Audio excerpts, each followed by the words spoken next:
नमस्कार दोस्तों, आपका स्वागत है। तो आज का हमारा टॉपिक है संविधान के महत्वपूर्ण अनुच्छेद।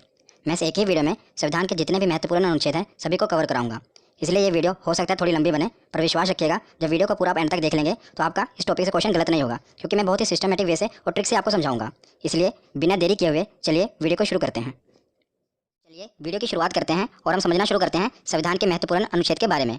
अक्सर हम क्या गलती करते हैं कि जितने भी अनुच्छेद हैं इन्हें बीच बीच में से पढ़ना शुरू कर देते हैं, जिस करके ये हमें याद नहीं रहते। पर इस वीडियो में मैं आपको पूरा सिस्टमेटिक वे से इसे पढ़ाऊंगा और जो भी है सबको मैं जहाँ पर जरूरत पड़ेगी ट्रिक से बताऊंगा। तो ये वीडियो काफ़ी इंपॉर्टेंट होने वाली है आपके लिए। तो चलिए इसको शुरू करते हैं। तो सबसे पहले हम जानते हैं कि संविधान में 22 भाग 395 अनुच्छेद और 12 अनुसूचियाँ हैं। ये पहले मैंने आपको बता दिया। इससे पहले मैंने इसकी 2 वीडियो अपलोड कर दी है पॉलिटी की। अगर आपने नहीं देखी तो उस वीडियो को भी जरूर देख लेना। तो इसमें कितने भाग हैं? 22 भाग 395 अनुच्छेद और 12 अनुसूचियाँ। हालांकि अब इसके अनुच्छेद बढ़कर 470 हो गए हैं, पर मूल रूप से ये 395 अनुच्छेद ही हैं। कैसे? क्योंकि 395 ए, 395 बी, 395 सी ऐसे करके ये जुड़कर लगभग 470 हो चुके हैं। पर हमें याद रखना है कि ये 22 भाग 395 अनुच्छेद और 12 अनुसूचियाँ ही हैं। अब हम इसकी शुरुआत करते हैं। तो इसके पहले हम देखते हैं कि 22 भाग हैं। तो पहले भाग में 1 से लेकर 4 अनुच्छेद हैं और इसमें क्या है? तो संघ एवं उसके राज्य क्षेत्र का वर्णन है। तो जैसे आप कोई भी किताब पढ़ते हैं तो सबसे पहले उसमें क्या होता है? उसकी इंट्रोडक्शन होती है। इसी प्रकार जो भारत का संविधान है, ये भारत किसी भी गणतंत्र देश के लिए, लोकतंत्र देश के लिए उसका जो संविधान है सबसे पवित्र पुस्तक होती है उसकी। तो जो भारत का संविधान है इसमें भी पहले इंट्रोडक्शन ही होगी भारत की। तो पहले अनुच्छेद में क्या है? तो पहले अनुच्छेद में बताया है कि भारत राज्यों का संघ है, इंट्रोडक्शन है। दूसरे अनुच्छेद में बताया है कि नए राज्यों का प्रवेश किया जा सकता है, मतलब जो नए राज्य हैं अगर भारत में शामिल होना चाहते हैं तो अनुच्छेद 2 के तहत इसमें शामिल हो जाएंगे। जैसे कि सिक्किम को हमने भारत में शामिल किया था। और अनुच्छेद 3 में क्या बताया गया है कि राज्यों के क्षेत्रों और सीमाओं और नामों में परिवर्तन किया जा सकता है। मतलब किसी भी राज्य की अगर सीमा है उसको बढ़ाया घटाया जा सकता है और उसके नाम में परिवर्तन किया जा सकता है। तो ये 3 अनुच्छेद आपको याद रखने हैं, ये इंपॉर्टेंट है पहले भाग में। उसके बाद हम देखते हैं भाग दूसरा। तो भाग दूसरा में 5 से लेकर 11 अनुच्छेद हैं, जिसमें नागरिकता का वर्णन है। बहुत इंपॉर्टेंट है, काफ़ी बार पूछा गया है कि नागरिकता का वर्णन किसमें है। तो ऑप्शन में ऐसे दिया होता है कि 5 से लेकर 11 अनुच्छेद, 11 से लेकर 16 अनुच्छेद। तो आपको कैसे पता चलेगा कि कौन सा अनुच्छेद है? तो इसे याद करने की बहुत ही अच्छी ट्रिक है। तो इसे आपको कैसे याद रखना है? इसकी ट्रिक है नागपंचमी। नागपंचमी से आप याद रख सकते हैं कि 5 से लेकर 11 अनुच्छेद तक नागरिकता का वर्णन है। कैसे? तो देखिए नागपंचमी का नाग यानी कि नागरिकता का वर्णन, और पंचमी तो पंचमी मतलब कि 5 अनुच्छेद से ये शुरू है। 5वें अनुच्छेद से शुरू है ना नागरिकता का वर्णन, 5 से लेकर 11 तक। तो नागपंचमी से आप इसे याद रख सकते हैं कि नागपंचमी जब भी आपके दिमाग में आए तो नागरिकता का नाग और पंचमी मतलब कि 5 से शुरुआत हुई है। उसके बाद हम देखते हैं भाग तीसरा। तो भाग तीसरे में 12 से लेकर 35 अनुच्छेद तक है और इसमें मौलिक अधिकार यानी कि फंडामेंटल राइट्स का वर्णन है। तो इसके ऊपर मैं एक स्पेशल वीडियो बना दूंगा पूरे मौलिक अधिकार के ऊपर, क्योंकि काफ़ी इंपॉर्टेंट है। पर इसमें अभी हमें इतना ही जानना है कि भाग तीसरे में मौलिक अधिकार का वर्णन है। तो मौलिक अधिकार कौन कौन से हैं? जैसे कि समानता का अधिकार हो गया, स्वतंत्रता का अधिकार, शोषण के विरुद्ध अधिकार, धार्मिक स्वतंत्रता का अधिकार, संस्कृति और शिक्षा संबंधी अधिकार और संवैधानिक उपचारों का अधिकार। तो अभी हमें इतना जानना है कि 12 से लेकर 35 तक मौलिक अधिकार हैं। उसके बाद हमें देखना है कि भाग 4A, ये काफ़ी इंपॉर्टेंट है। 4 नहीं था, 4A और इसका जो अनुच्छेद है वो 51A। इसमें मौलिक कर्तव्य का वर्णन है कि जैसे कि जो हमारा संविधान बना है, संविधान में हमारी भलाई के लिए बहुत से कानून हैं, पर जनता का भी तो ये फर्ज बनता है कि उसके देश के प्रति, तो इसलिए हमारे कुछ मौलिक कर्तव्य भी निर्धारित किए गए हैं। ये मैं कहाँ से ले गया है? तो ये स्रोत जो है ये रूस से लिया गया है मौलिक कर्तव्य। मैंने आपको पिछली वीडियो में बताया था। जिसके रिलेटेड ये भी पूछा जाता है कि किसकी सिफारिश पर मौलिक कर्तव्य को संविधान में जोड़ा गया, क्योंकि इसे बाद में जोड़ा गया था। तो स्वर्ण सिंह समिति की सिफारिश पर वर्ष 1976 में, याद रखिएगा वर्ष 1976 में 42वें संविधान संशोधन, मतलब संविधान में अमेंडमेंट किया गया था और 42वें संविधान संशोधन के तहत इसे संविधान में शामिल किया गया था। किसे? मौलिक कर्तव्य को। ये सब कुछ पूछा जाता है कि किस संविधान संशोधन के तहत और कौन सी समिति की सिफारिश पर। तो स्वर्ण सिंह समिति थी और 42वां संविधान संशोधन था। तो 4A के बाद अब हम आगे देखते हैं भाग 5 और भाग 6। इसको साथ ही साथ याद करेंगे, क्योंकि साथ ही साथ इसको आप याद करोगे तो बहुत आसानी से याद हो जाएगा। मैं ट्रिक से आपको बताऊंगा। तो भाग 5 में है 52 से लेकर 151 अनुच्छेद और भाग 6 में है 152 से लेकर 237 अनुच्छेद। ये आपको नहीं भी पता होगा तो काम चल जाएगा, क्योंकि मेन क्या पूछा जाता है मैं आगे आपको बताता हूँ। तो भाग 5 में मेन नहीं है, राष्ट्रपति के बारे में बताया गया है, और भाग 6 में राज्यपाल, क्योंकि दोनों एक ही जैसे हैं। केंद्र में जो भूमिका राष्ट्रपति की होती है वही किसी भी राज्य में भूमिका राज्यपाल की होती है। इसलिए मैं इसको साथ साथ कवर कर रहा हूँ, क्योंकि इस तरह आप पढ़ेंगे तो आपको ज़्यादा देर तक याद रहेगा। तो राष्ट्रपति का सबसे ज़्यादा इंपॉर्टेंट अनुच्छेद 52, इतनी बार एग्जाम में पूछा गया, हर बार शिफ्ट में पूछा जाता है कि राष्ट्रपति का पद किस अनुच्छेद में वर्णन है। तो अनुच्छेद 52 में। तो इसको आप याद कैसे करेंगे? तो मैं इसको आपको याद करने का तरीका बताता हूँ। तो इसको याद करने की एक ट्रिक है। देखिए, अगर आप कोई चीज़ इमेज से याद करते हैं ना तो आपके माइंड में ज़्यादा देर तक रहती है, सबकॉन्शियस माइंड में आपके बैठ जाती है, वो चीज़ आप ज़्यादा देर तक याद रख सकते हैं। इसलिए मैं आपको इसे इमेज से याद कराऊंगा। तो आप देख रहे हैं अनुच्छेद 52 है, इसी डिजिट से हमें याद होगा राष्ट्रपति पद के बारे में। देखिए जो ये 2 देख रहे हैं ना, ये अब 2 ऐसा लग रहा है जैसे किसी का आगे झुका हुआ है, गिड़गिड़ा रहा है। और आगे आप देख रहे हैं ये 5 मतलब राष्ट्रपति। जब भी आपके दिमाग, क्योंकि जब भी आपको ये आएगा ना तो ऑप्शन ऐसे आएगा 52, ऑप्शन 53, 54, मतलब 7 वाले आएंगे और आपसे पूछा जाएगा कि राष्ट्रपति पद का वर्णन किसमें है। तो आपको देखते ही पता लगना जाना चाहिए कि जो इसके आगे जो 2 है वो आपको ऐसा लग रहा है ना कि झुका हुआ है, और आपको पता है राष्ट्रपति के हाथ में बहुत पावर होती है, वो चाहे तो किसी की फांसी की सजा भी माफ कर सकता है। तो जो 2 है वो लग रहा है कि आगे उसके गिड़गिड़ा रहा है और माफी मांग रहा है, और जो 5 है आपको देख रहे हैं ना बैठा हुआ है। तो इससे आप पता लगता है कि जो राष्ट्रपति का पद है अनुच्छेद 52 में, ये एक ट्रिक है जिससे आप इसको याद रख सकते हैं। उसके बाद देखते हैं अनुच्छेद 53। अनुच्छेद 53 में क्या है? राष्ट्रपति का पद है तो उसके बाद शक्तियाँ भी होंगी और कार्य भी होंगे। तो अनुच्छेद 53 में शक्ति और कार्य का वर्णन है। उसके बाद देखते हैं अनुच्छेद 54 निर्वाचन। देखिए इसकी राइमिंग बैठी है 54 निर्वाचन। तो अनुच्छेद 54 में क्या है कि राष्ट्रपति का निर्वाचन कैसे किया जाना है, ये उसमें बताया गया है। और उसके साथ हम देखते हैं राज्यपाल का। तो राज्यपाल का भी आप साथ ही में याद करेगा। बस इसमें क्या करना है, प्लस एक जोड़ना है। तो जैसे 52 है, 52 में क्या हुआ 53, जो आपने एक जोड़ा वो उसके आगे लगा देना है, क्योंकि राष्ट्रपति और राज्यपाल साथ ही साथ चलते हैं। इसीलिए 52 है, 52 में एक जोड़ देना है, 53 के आगे आप एक लगा देंगे, तो ये राज्यपाल का पद हो गया। और अनुच्छेद 53 में क्या था, शक्ति कार्य, तो इसका अनुच्छेद 154 में शक्ति कार्य, इसमें भी क्या करना है, 53 में एक आपको जोड़ना है, एक 54 हो गया और वही एक उसके आगे लगा देना है। उसके बाद इसमें 54 में निर्वाचन था, इसमें 55 में निर्वाचन है, 54 में आपको एक जोड़ना है और वही एक इसके आगे लगा देना है। तो इन तीनों से आप ये तीनों साथ साथ याद कर रहे हैं, देखा कितनी आसानी तरीके से। और ये सभी 6 के 6 पूछे जाते हैं, आप एक ट्रिक से सबको याद कर सकते हैं। बस आपको क्या करना है, जैसे आपको ये इमेज से याद रहेगा ना राष्ट्रपति पद के बारे में, तो आपको पता हो कि राष्ट्रपति का पद है 52 पे, तो आगे उसकी शक्ति है, उसके बाद निर्वाचन है। तो 52 में आपने एक जोड़ा, कितना 53, जो आपने एक जोड़ा उसके आगे लगा देना 153, तो उसमें राज्यपाल का पद है, उसके आगे उसके शक्ति कार्य है, उसका निर्वाचन है। इसे आप दोनों याद रख सकते हैं। उसके बाद हम राष्ट्रपति के आगे देखते हैं कि निर्वाचन तो हो गया, और राष्ट्रपति को हटाया कैसे जाएगा, क्योंकि ये तो लोकतंत्र है, मतलब यहाँ पर कोई भी सिक्योर नहीं है, हर आदमी के पीछे कोई ना कोई बैठा है उसको हटाने के लिए। तो अब इसमें देखते हैं अनुच्छेद 61, ये भी काफ़ी बार पूछा गया है, महाभियोग। तो महाभियोग इसके द्वारा राष्ट्रपति को उसके पद से हटाया जा सकता है, महाभियोग के द्वारा। महाभियोग के बारे में मैं आपको और भी बताता हूँ कि महाभियोग किसी भी सदन में लाया जा सकता है, चाहे राज्यसभा हो या लोकसभा हो। और महाअभियोग लाने से 14 दिन पहले राष्ट्रपति को सूचित करना पड़ता है, मतलब जब भी महाभियोग लाना है उसे 14 दिन पहले राष्ट्रपति को यह सूचित करना पड़ता है कि भाई साहब आप पे महाभियोग लगने वाला है। तो अनुच्छेद 61 के बाद अब हम देखते हैं अनुच्छेद 72, ये भी काफ़ी बार पूछा गया है, क्षमादान। मैंने आपको बताया ना कि राष्ट्रपति के पास ये पावर होती है कि वो किसी को भी क्षमा कर सकता है, तो इसको भी आप कैसे याद करेंगे, बस दो से आपको बस यही इमेज आनी चाहिए कि जो दो है वो झुका हुआ है और गिड़गिड़ा रहा है, साथ आप देख रहे हैं राष्ट्रपति खड़ा हुआ है, राष्ट्रपति के आगे वो गिड़गिड़ा रहा है कि मुझे क्षमा कर दो, तो इससे आप याद रख सकते हैं क्षमादान। 52 कैसे पता रहता है कि दो, तो आपको पता है कि दो आगे तो मतलब राष्ट्रपति से रिलेटेड है, और उस पर 5 बैठा हुआ है, तो ये राष्ट्रपति का पद है, राष्ट्रपति को बैठाया गया है। और 72 में वो खड़ा हुआ और उसके सामने दो गिड़गिड़ा रहा है कि मुझे क्षमा कर दो, तो इससे आप नंबरों से खेल सकते हैं। तो उसके बाद हम देखते हैं अनुच्छेद 123, अध्यादेश। ये भी काफ़ी इंपॉर्टेंट है, अध्यादेश। कि अध्यादेश में क्या होता है कि जब लोकसभा और राज्यसभा की बैठक ना चल रही हो और देश में किसी जरूरी कानून की आवश्यकता होती है, तो राष्ट्रपति हस्ताक्षर करके कानून बना सकते हैं, पर मंत्रिमंडल की सिफारिश पर ही वो कानून बना सकते हैं, कि मतलब मंत्रिमंडल प्रधानमंत्री ही उनकी सिफारिश पर ही ये कानून बनता है। आपको पता होना चाहिए कि भारत में कानून कैसे बनता है। आपको पता है 3 स्टेप होते हैं, पहले स्टेप में लोकसभा में पारित होना चाहिए, फिर राज्यसभा में, फिर उसके बाद राष्ट्रपति के हस्ताक्षर होने चाहिए। कितने स्टेप हैं, 1 2 3, बस इसी से आप याद भी रख सकते हैं। देखिए 1 2 3, तो 1 2 3 सीधे तीनों स्टेप हटा के सीधे राष्ट्रपति के साइन करा के सीधा कानून बन जाता है। मतलब ये ट्रिक हो गई, 1 2 3 3 स्टेप होते हैं, पहला लोकसभा, फिर राज्यसभा, फिर राष्ट्रपति, पर अध्यादेश लाकर क्या किया जाता है, इसको खत्म करके सीधा राष्ट्रपति के हस्ताक्षर कराए जाते हैं और कानून बना दिया जाता है। तो अनुच्छेद 123 के बाद हम देखते हैं अनुच्छेद 143। तो अनुच्छेद 143 में क्या है कि राष्ट्रपति को अगर कानूनी सलाह की आवश्यकता होती है तो वो सीधा सुप्रीम कोर्ट से सलाह ले सकता है। पर आपको यह भी याद रखना है कि ये क्वेश्चन पूछा गया कि अगर वो सलाह देते हैं तो क्या वो मानने के लिए बाध्य है राष्ट्रपति, तो आपको ये याद रखना है कि वो बाध्य नहीं है। वो मतलब सुझाव ले सकते हैं, पर ये नहीं है अगर उन्होंने कोई सजेशन दे दी सुप्रीम कोर्ट ने तो राष्ट्रपति उस पर बाध्य नहीं है, वो चाहे तो माने या चाहे तो ना माने। तो आपको याद रखना है 143। ये सभी मैं आपको राष्ट्रपति के रिलेटेड बता रहा हूँ, इसलिए मैंने एक हेडिंग में सारे कवर कर दिया कि जो भी राष्ट्रपति से रिलेटेड है और ये राज्यपाल वाले। उसके बाद हम देखते हैं उपराष्ट्रपति, राष्ट्रपति, उपराष्ट्रपति। तो उपराष्ट्रपति का वर्णन है अनुच्छेद 63 में। किसमें, अनुच्छेद 63 में। तो उसमें बताया गया कि एक उपराष्ट्रपति होगा, और अनुच्छेद 64 में क्या बताया गया है कि राज्यसभा के सभापति के रूप में वो कार्य करेगा। तो जो उपराष्ट्रपति होगा, आप देखेंगे जो राज्यसभा का सभापति होता है वह भी उपराष्ट्रपति होता है। और मैं आपको एक इंटरेस्टिंग फैक्ट बताता हूँ कि जो उपराष्ट्रपति होता है उसे अपने पद के लिए कोई तनख्वाह नहीं मिलती, मतलब उसे कोई सैलरी नहीं मिलती, पर जो राज्यसभा में वो सभापति के रूप में कार्य करता है उसके लिए उनको वेतन मिलता है। तो जो उपराष्ट्रपति को अपने पद के लिए वेतन नहीं मिलता, जैसे राष्ट्रपति को वेतन मिलता है उनके पद के लिए राज्यपाल को मिलता है, पर उपराष्ट्रपति को उनको पद के लिए वेतन नहीं मिलता, बल्कि जो राज्यसभा में सभापति के रूप में होते हैं उसके कार्य के लिए उनको वेतन मिलता है। ये आपको याद रखना है। तो हमने राज्यपाल देख लिए, राष्ट्रपति देख लिए, अब हम देखेंगे प्रधानमंत्री और मुख्यमंत्री। ये साथ साथ हम कवर कर रहे हैं। यही होता है कि सिस्टमेटिक वे से पढ़ना, जिससे आप अनुच्छेदों को काफ़ी ज़्यादा देर तक याद रख सकते हैं। तो हम देखते हैं प्रधानमंत्री। तो सबसे पहले हम देखते हैं अनुच्छेद 74, 75, 76, ये तीनों प्रधानमंत्री से रिलेटेड है। तो इसे आप याद कैसे रखते हैं, पहले तो आपको पता होना चाहिए कि जो प्रधानमंत्री होते हैं, अनुच्छेद 74 में जो मंत्रिमंडल होता है ये राष्ट्रपति की सहायता के लिए बनाया होता है, मतलब राष्ट्रपति की सहायता के लिए मंत्रिमंडल का गठन किया जाता है, पर जो इसके हेड होते हैं वो प्रधानमंत्री होते हैं। जैसा कि आपको पता है कि भारत में जो राष्ट्रपति हैं वो तो नाम मात्र मुखिया है, ज़्यादातर पावर किसके हाथ में है, तो प्रधानमंत्री के हाथ में है, पर राष्ट्रपति की सहायता के लिए मंत्रिमंडल का गठन किया जाता है और इसके हेड प्रधानमंत्री होते हैं। तो 74, 75 लगातार ही हैं। और 75 के बाद हम देखते हैं 76, 76 में महान्यायवादी। तो महान्यायवादी कौन होते हैं, तो राष्ट्रपति द्वारा महान्यायवादी की नियुक्ति की जाती है। महान्यायवादी एक विधि अधिकारी होता है, मतलब सीधे शब्दों में आपको बताऊं तो ये कानूनी विशेषज्ञ होते हैं जो भारत सरकार को कानूनी सलाह देते हैं। तो जैसे राष्ट्रपति सुप्रीम कोर्ट से सलाह लेते हैं, इसी प्रकार महान्यायवादी होते हैं जिन्हें राष्ट्रपति नियुक्त करता है, पर जो सिफारिश होती है मंत्रिमंडल मतलब प्रधानमंत्री की सिफारिश पर ही राष्ट्रपति नियुक्त करते हैं और ये कानूनी सलाह देते हैं प्रधानमंत्री को। तो तीनों आपको याद रखना है। सबसे पहले तो 74 में मंत्रिमंडल, 75 में प्रधानमंत्री उसके हेड, और 76 में कानूनी सलाह ले सकते हैं। उसी प्रकार जैसे प्रधानमंत्री है केंद्र के लिए, तो राज्य के लिए कौन होता है, मुख्यमंत्री उसका मुखिया होता है। तो अनुच्छेद 163 में मंत्रिमंडल, सेम टू सेम। इसको याद करने की ट्रिक भी एक ही है। देखिए कैसे, जैसे मैंने आपको वहाँ पर राष्ट्रपति राज्यपाल में क्या बताया था कि एक जोड़ना है, यहाँ पर एक एक घटाना है।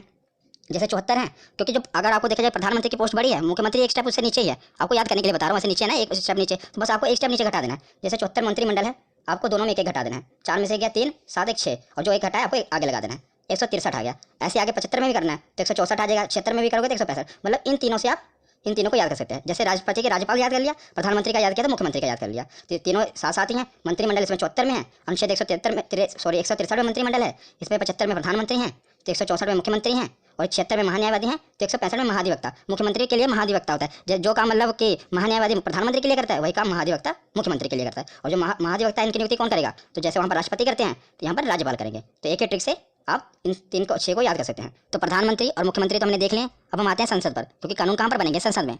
तो ये तो आपको याद ही होगा क्योंकि काफ़ी इंपॉर्टेंट है, आपने याद किया होगा। संसद का जो वर्णन है अनुच्छेद 79 में है, 79। और उसके बाद 80 और 81 लगातार है, राज्यसभा और लोकसभा। तो कई बार क्या होता है हम इनके क्रम में मिस्टेक कर देते हैं, कई बार हम भूल जाते हैं कि 80 में लोकसभा आएगा या राज्यसभा आएगा। तो इसे याद करना बहुत ही सरल है और इसके ट्रिक भी सरल है। सा से पहले संसद आएगा, रा से राज्यसभा, ला से लोकसभा, सरल। तो आप इसके क्रम को याद रख सकते हैं, पहले संसद आएगा, फिर राज्यसभा आएगा, फिर लोकसभा आएगा। ये तो केंद्र के लिए होगा। उसी प्रकार राज्य में भी है, तो जैसे केंद्र में बोला संसद है, उसी प्रकार राज्य में है विधानमंडल। मतलब राज्य में कोई कानून बनाना होता है तो विधानमंडल के तहत बनता है। तो विधानमंडल और विधानमंडल में क्या होता है, विधानसभा और विधान परिषद। ज़्यादातर विधानसभाएं होती हैं और बस केवल 6 राज्य ही हैं जहाँ पर विधान परिषद है। मैं आपको बताऊंगा, ज़्यादातर हर जगह मतलब ज़्यादातर राज्यों में विधानसभा है। जिसे आप याद कैसे करेंगे, जैसे हमने प्रधानमंत्री मुख्यमंत्री को किया, मतलब प्रधानमंत्री एक स्टेप ऊपर होता है, मुख्यमंत्री नीचे। उसी प्रकार केंद्र तो ऊपर है ना और राज्य नीचे। तो इसको भी ऐसे मतलब टिक बता रहा हूँ आपको, जिसको भी ऐसे घटाना है। 79 है, आपको एक घटा देना है, कितना, 9 में से गया 1 8 और 7 में से गया 6 और जो 1 घटा 1 आगे लगा देना है, तो 168। वहाँ पर संसद, यहाँ पर 168। एक ही ट्रिक से देखो आप सब याद कर रहे हैं, संसद का वर्णन और यहाँ पर विधानमंडल में। उसके बाद हम देखते हैं लोकसभा। तो लोकसभा 81 है, 81 में भी आपको 11 घटा देना है, 1 में गया 0, 8 में से गया 7 और आगे एक जो घटा है लगा देना, 170। तो वहाँ पर लोकसभा और यहाँ पर विधानसभा, इसको भी आप याद कर सकते हैं। तो विधानसभा के बाद ये है विधान परिषद। ये मतलब हर जगह नहीं है, सिर्फ केवल 6 राज्यों में है। तो 6 राज्यों में है। ये भी कई बार पूछ लिया जाता है कि बताओ कि विधान परिषद किन किन राज्यों में है। तो इसकी भी एक ट्रिक है, इसकी ट्रिक है टीबी, जुकाम। क्या, टीबी और जुकाम। इसे आप याद रख सकते हैं कि कहाँ कहाँ पर विधान परिषद है। टी से जैसे होगा तेलंगाना, बी से होगा बिहार, तेलंगाना और बिहार। जैसे जम्मू कश्मीर, तो ये जम्मू कश्मीर पहले था, लेकिन अब जब से ये केंद्र शासित प्रदेश बन गया है तो यहाँ पर विधान परिषद खत्म कर दी गई है। और ये पूछा जाता है कि किस राज्य में विधान परिषद खत्म कर दिया गया है, तो याद रखिएगा अब तो केंद्र शासित बन गया ना, तो जम्मू कश्मीर। तो ये आप ट्रिक है, इसलिए मैंने आपको पूरा बता दिया, पर आपको ये भी याद होना चाहिए, जे अब खत्म हो चुका है। यू से उत्तर प्रदेश, के से कर्नाटक, ए से आंध्र प्रदेश और एम से महाराष्ट्र। आंध्र प्रदेश भी अब जो है अपनी विधानसभा में उसने ये प्रस्ताव पारित किया है कि हमारे यहाँ विधान परिषद को खत्म कर दिया जाए, पर अभी वर्तमान में खत्म नहीं हुई है। तो कि 6 राज्यों में अभी भी है, पहले तेलंगाना, बी से बिहार, जम्मू कश्मीर खत्म हो गया, तो 1 2, यू से उत्तर प्रदेश 3, के से कर्नाटक 4, ए से आंध्र प्रदेश 5 और एम से महाराष्ट्र 6। तो मैंने आपको विधान परिषद भी बता दिए क्योंकि ये भी पूछे जाते हैं। तो हमने संसद को भी कवर कर लिया ट्रिक से, और विधानमंडल, विधानसभा, विधान परिषद को भी कवर कर लिया। तो संसद के कुछ और भी अनुच्छेद हैं जो पूछे जाते हैं, मैंने साथ ही कवर करते हैं, उसे भी देख लेते हैं। तो हम आते हैं अनुच्छेद 100 पे। कई बार पूछा गया अनुच्छेद 100 में किसका वर्णन है, निर्णायक मत। निर्णायक मत क्या होता है कि मतलब कि अगर यदि लोकसभा में किसी मुद्दे पर वोटिंग हो रही है और जो वोटिंग है वो बराबर हो जाए, यानी कि निर्णय ना हो पा रहा हो, तो उस समय क्या होता है कि अध्यक्ष महोदय अपना निर्णायक मत देंगे। तो अध्यक्ष महोदय जिस पे अपना मत दे देंगे उसे ही पारित कर लिया जाएगा। मान लीजिए कि वहाँ के पक्ष में अपनी वोट दे रहे हैं तो कानून को पारित कर दिया जाएगा, ना के पक्ष में अपनी वोट दे रहे हैं तो कानून को पारित नहीं किया जाएगा। मतलब जबकि इसको याद रखना भी आसान है। देखिए 100 है ना, मतलब जब भी 50-50 बात आ जाए कि ना कानून का निर्णय ना हो पा रहा, 50-50 बात आ जाए, 50-50 होते हैं, तो एक वोट जो वहाँ पर अध्यक्ष महोदय हैं उनका निर्णायक मत माना जाएगा। तो अनुच्छेद 100 में निर्णायक मत का वर्णन है। 100 के बाद देखते हैं अनुच्छेद 108। तो अनुच्छेद 108 में संयुक्त अधिवेशन। अधिवेशन कब बुलाया जाता है मैं आपको बताता हूँ। मान लीजिए लोकसभा में कोई चीज़ बिल पर बहस चल रही है और कोई निर्णय नहीं लिया जा पा रहा है, तो क्या किया जाता है कि लोकसभा में बिल अटका पड़ा है और राज्यसभा में भी अभी पहुंचा नहीं, तो लोकसभा और राज्यसभा के दोनों की संयुक्त अधिवेशन बुलाया जाता है। ये राष्ट्रपति बुलाते हैं जब वो बहुत ही मतलब जरूरी हो कानून बनाना, तो लोकसभा और राज्यसभा दोनों को बुलाया जाता है, इसलिए संयुक्त अधिवेशन किसमें है, 108 में। उसके बाद देखते हैं अनुच्छेद 110 और अनुच्छेद 117 दोनों आप क्या रख रहे हैं। 110 में धन अधिवेशन और 117 में वित्त विधेयक। इसको धन विधेयक भी कहते हैं, धन विधेयक और वित्त विधेयक। ये काफ़ी कन्फ्यूजिंग है, धन विधेयक और वित्त विधेयक कई बार पूछे गए हैं। मतलब इसका पूछा क्या जाता है, इसकी डेफिनेशन पूछी जाती है, इसमें होता क्या है ये भी पूछा जाता है कि 10 में क्या है। पहले तो आप याद रखें 10 और धन, 10 और धन।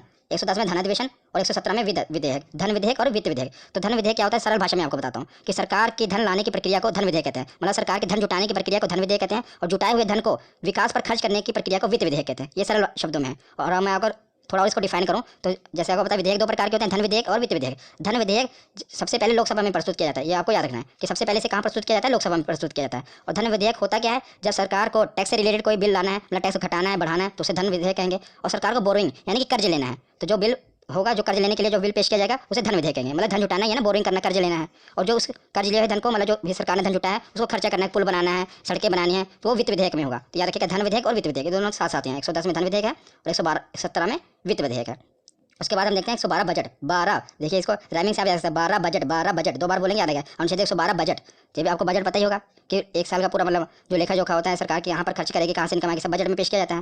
मतलब उसमें और 112 के बाद है अनुच्छेद 116। तो जब सरकार बजट पेश करती है तो कई कुछ खर्चे उसमें रह जाते हैं, जो कुछ खर्चों का वर्णन है फिर सरकार बाद में क्या कहते हैं, ये तो नहीं करेगी, बाद में 1 साल के बाद फिर बजट आएगा तब पेश करेगी। बीच में बजट नहीं होता, उसके बीच में अलग से बिल के रूप में लाकर संक्षेप में एक बिल पास करा लिया जाता है, जिसे लेखानुदान कहते हैं। तो इस पहले बजट पेश होगा, बजट में अगर मतलब कुछ रहेगा, कुछ खर्चे का वर्णन नहीं है तो लेखानुदान में अनुच्छेद 116। तो आपको ये याद रखना है।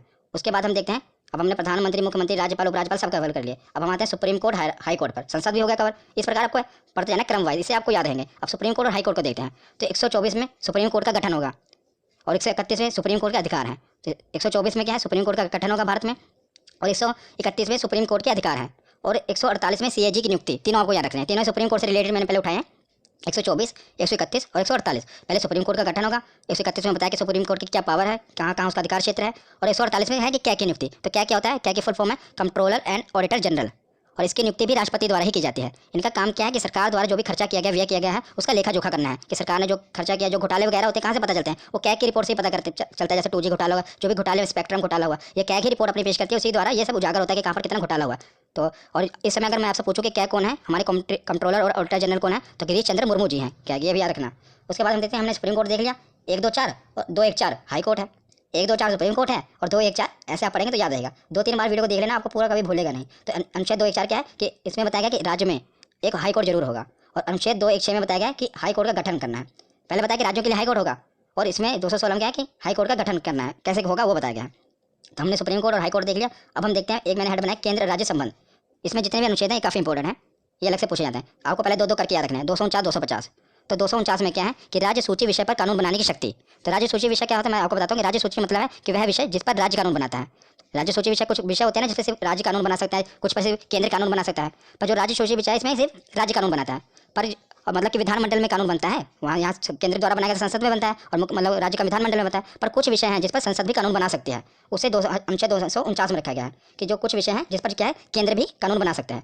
और 250 में क्या है कि आपातकाल के दौरान, जब आपातकाल इमरजेंसी लग जाए, उस दौरान भी राज्य सूची के कुछ विषयों पर कानून बनाने की शक्ति केंद्र के पास है। तो दोनों याद रखिएगा, 249 और 250। 250 में आपातकाल के दौरान, और 249 मतलब नॉर्मल टाइम पे।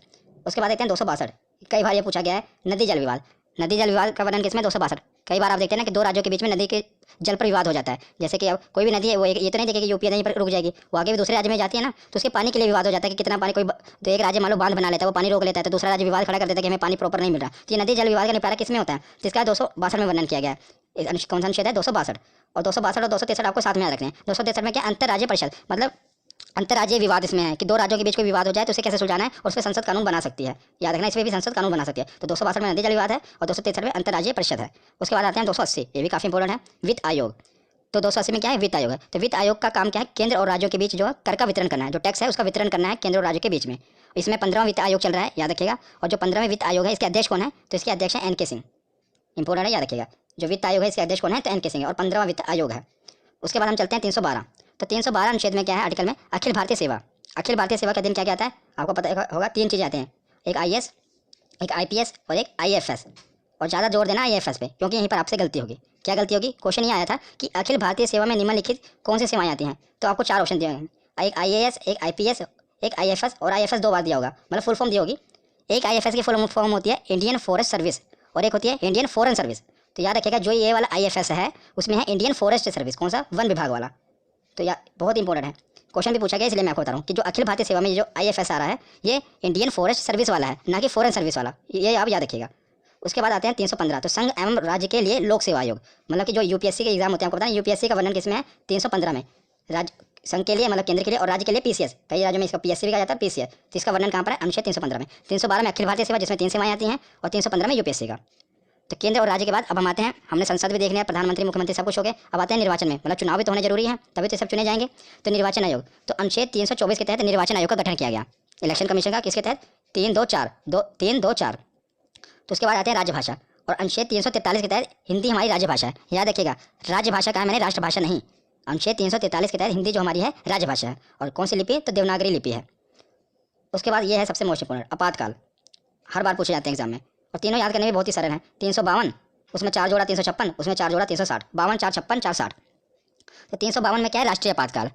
तो 352 में क्या है, राष्ट्रीय आपातकाल, जब देश में जब राष्ट्रीय आपातकाल कब लगता है? जब देश में दूसरे देश से युद्ध हो जाए और या कोई आंतरिक विद्रोह हो जाए पूरे अपने भारत में, देश में आंतरिक विद्रोह बड़े पैमाने पर हो जाए, तब राष्ट्रीय आपातकाल लगा दिया जाता है। गांधी के समय भी लगा था, इमरजेंसी लगी थी ना। तो जब देश में दूसरे देश से या तो युद्ध हो रहा हो, जैसे चाइना के साथ युद्ध हो, उस समय इमरजेंसी लगी थी, या पूरा आंतरिक विद्रोह हो गया हो बड़े पैमाने पर, तब राष्ट्रीय आपातकाल लगता है। और 352 के बाद 356 में क्या है?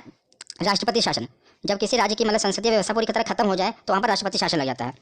और किसी राज्य की सरकार भी गिर जाए और जब तक चुनाव ना, तब भी आपको पता है राष्ट्रपति शासन लगा दिया जाता है। तो 52 में राष्ट्रपति आपातकाल, राष्ट्रीय आपातकाल पूरे भारत में, और 56 में राष्ट्रपति शासन, और 56 के बाद आता है 360 वित्तीय आपातकाल। तो वित्तीय आपातकाल क्या है? जब देश की इकोनॉमिकल कंडीशन, आर्थिक जो व्यवस्था है वो बहुत खराब हो जाए, तब वित्तीय आपातकाल लग जाता है। पर याद रखिएगा, अभी तक भारत में एक बार भी वित्तीय आपातकाल नहीं लगा है।